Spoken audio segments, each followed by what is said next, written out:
You know, first I want to thank all the fans who came out in this tough weather day that we had, especially the students. I really appreciate. They were loud. They were into the game. I can't thank them enough. That's 3 straight home games that I felt like we had a really great crowd and a home court advantage because of what they did. Look, that wasn't, give Maryland credit. They played great. I mean, they did what they had to do. We found a way, and that's what good teams do.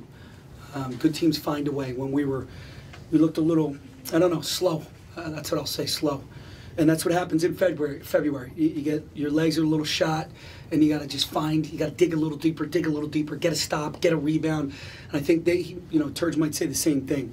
So we found a way, and Lamar Stevens really stepped up for us.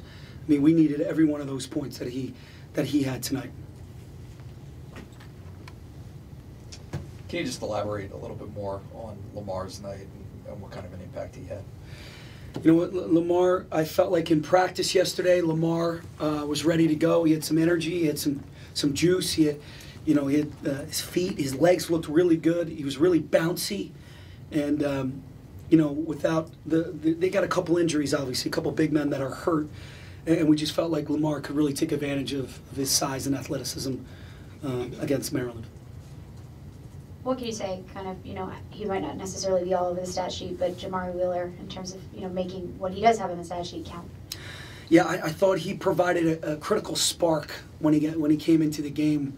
Again, we looked, both teams, not both teams, but our team looked like we were in a little bit of slow motion. He came in and took it up a notch.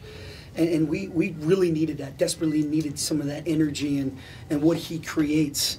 And I thought his 11 minutes were great 11 minutes to provide the team what they needed at that point. Neither team had a ton of rebounds, but it sure seemed like you guys got some when you really needed them on both ends of the floor. Can you speak to the importance of that? In this league, you got to rebound. You remember last year we were a poor rebounding team, and it's been the point of emphasis since the foreign tour. Got to rebound the ball, got to find bodies, and timely ones for that matter, timely ones. And we did a good job of that tonight. And did I see James Franklin walking back with you before the game? Did he talk to the team, and if so, what did he say? You know what? Obviously, James and I have become very good friends, and he's part of that, of people I talk to, where you are, and head coaches and leaders and mentors.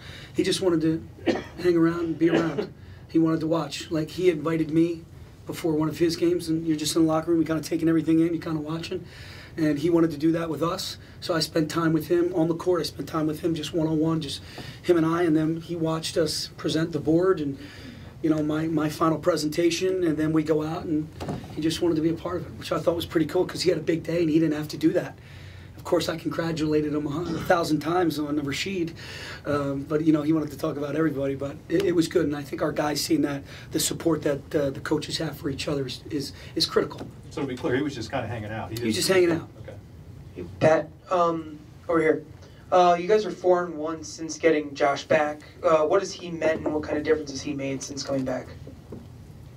His leadership, I would say, number one, and he doesn't need the headlines. He does not care, or he doesn't need the credit. He doesn't need it. He's just one of those guys that's just going to go out and play as hard as he can. He's going to defend and rebound. He's going to be the guard, the best player on the other team. And then when he has opportunities to score and make plays, which he usually does, today was different for him. But, he's that guy that does it for us. And he always makes big plays. He always gets a big rebound. Always gets a big block, something positive. But I think his energy is starting to become the identity of this team. Defensively, Shep, I think a couple times, especially on the ball, really up in their grill, despite only having 6 points. What did that mean, his defensive effort tonight? Yeah, I think that's why he didn't shoot as well when he had some of those open threes, because he was really trying to guard. I know he wasn't too happy about the way he played last time at Maryland.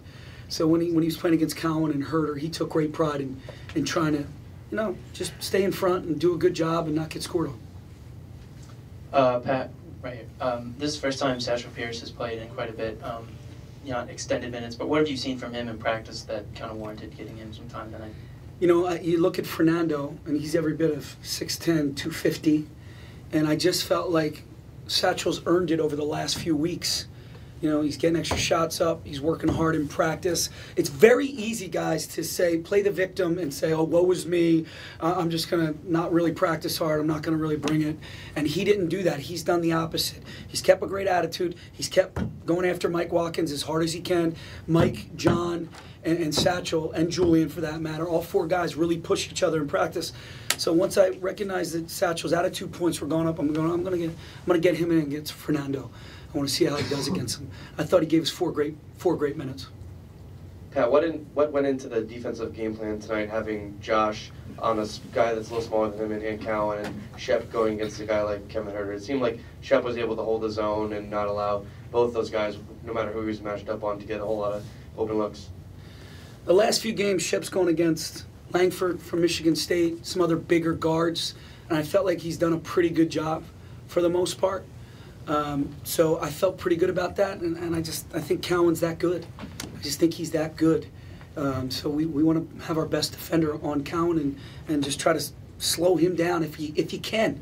It's tough to do that because that kid's a really good basketball player. I'm sure there's things that you'll nitpick about it, but it seemed like the ball movement was intentional. It was finding guys that were in a better look than whoever had the ball. Did you feel like this was a smart game offensively? I did. You know, the few times it got stagnant, we corrected it by making calls, Coach Ferry and I. And then Tony made some of his own calls, and he felt it too. And that's, man, when you're on the same page with your head coach as a point guard, good things are going to happen. But we knew there's a good shot, there's a better shot, there's a mismatch over here, a mismatch over there. Let's take advantage of that. And we had some really good opportunities, I thought.